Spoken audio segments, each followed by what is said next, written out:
साथियों, मैं प्रफुल्ल कर भारतीय विद्यार्थी मोर्चा स्टेट जनरल सेक्रेटरी उड़ीसा से बोल रहा हूँ। साथियों, आप सबको ये जानकारी है और जिनके पास अगर जानकारी नहीं है तो मैं उनको ये बता देना चाहता हूँ कि हमारे सहयोगी संगठन जो कि भारतीय बेरोजगार मोर्चा है, उसके द्वारा 3 चरणबद्ध आंदोलन की घोषणा की गई है, जिसके तहत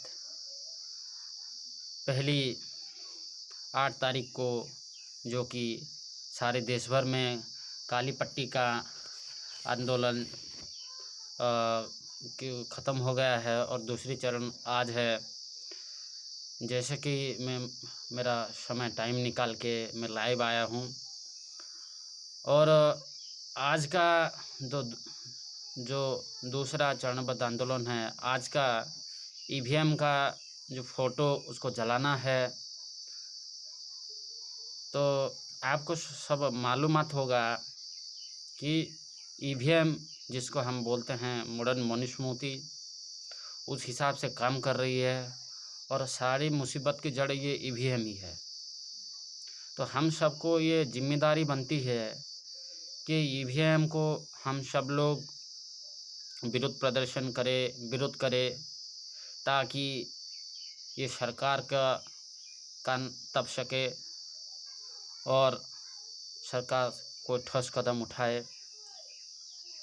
और तीसरी चरण है जो सिंबॉलिक हमारे जो डिग्री सर्टिफिकेट है, चाहे वो बीए हो, चाहे वो बीडी हो, चाहे जो कोई भी हमारे पास डिग्रियां हैं, उसको जलाना है। मतलब ये ओरिजिनल नहीं जलाना है, उसको जो जेरॉक्स कॉपी होगा उसको जलाना है। क्योंकि आप सबको मालूम है कि देश भर में बहुत सारे तकलीफियाँ हैं, बहुत सारे समस्या है, बहुत सारे कमियां हैं, लेकिन सबसे बड़ी बेरोजगारी है।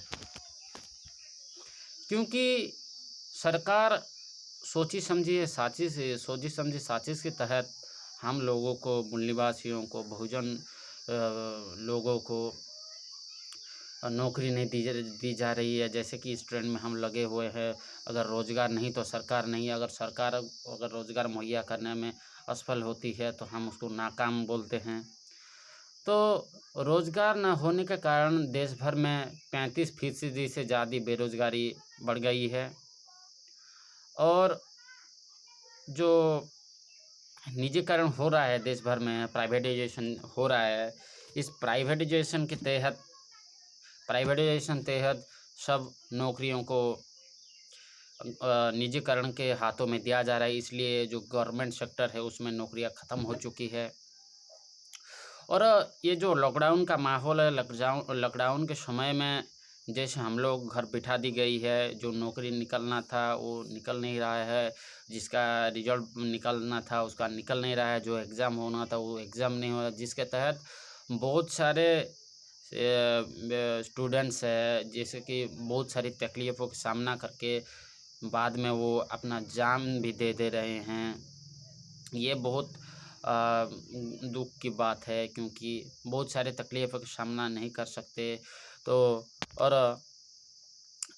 हम लोग सरकार से ये विनती कर रहे हैं, क्योंकि लॉकडाउन का माहौल है, जो सरकार पहले वादा किया हुआ था कि अगर हमारा सरकार आए तो हर साल 2-2 करोड़ का रोज़गार देंगे। लेकिन रोज़गार देने की तो अब छोड़िए, वो जो सरकार रोज़गार हमारे से छीन ले रही है। जो पहले से रोज़गार था हमारे पास, वो रोज़गार को छीनने का काम सरकार कर रही है। तो सब जगह पे पहले तो मैं बोल दिया, सब जगह पे पहले जो कॉन्ट्रैक्चुअल में ही कर रही है, कॉन्ट्रैक्चुअल परमानेंट चाकरी, परमानेंट जो भी कॉन्ट्रैक्चुअल में है उनको हमारा दावा ये है कि हम लोग इस सरकार से दावा करते हैं कि ये जो कॉन्ट्रैक्चुअल में बेसिस में जो हम लोग काम कर रहे हैं उनको परमानेंट कर दिया जाए। और जो लोग एजुकेशन क्वालिफ़िकेशन है, जैसे कि अगर कोई आदमी कोई व्यक्ति अगर मैट्रिक पास किया हो या फिर 10th पास किया हो, उसको महीने का 8,000 दिया जाए। और जो अगर कोई व्यक्ति अगर 12वीं या फिर +2 पास किया है, उसको एक महीने का 10,000 दिया जाए। और जो कोई भी अगर डिग्री किया है या फिर जिसको हम +3 कहते हैं, डिग्री कहते हैं, तो उनको 15,000 सरकार मुहैया करा दी जाए।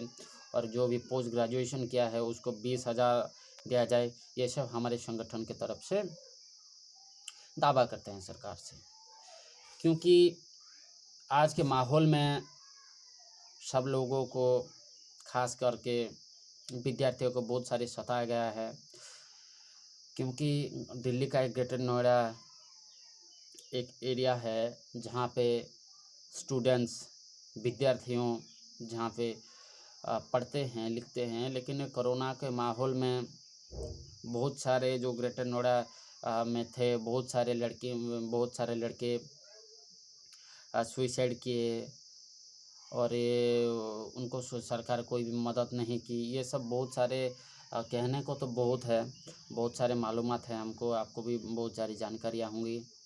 और साथ ही साथ ये जो नौकरियों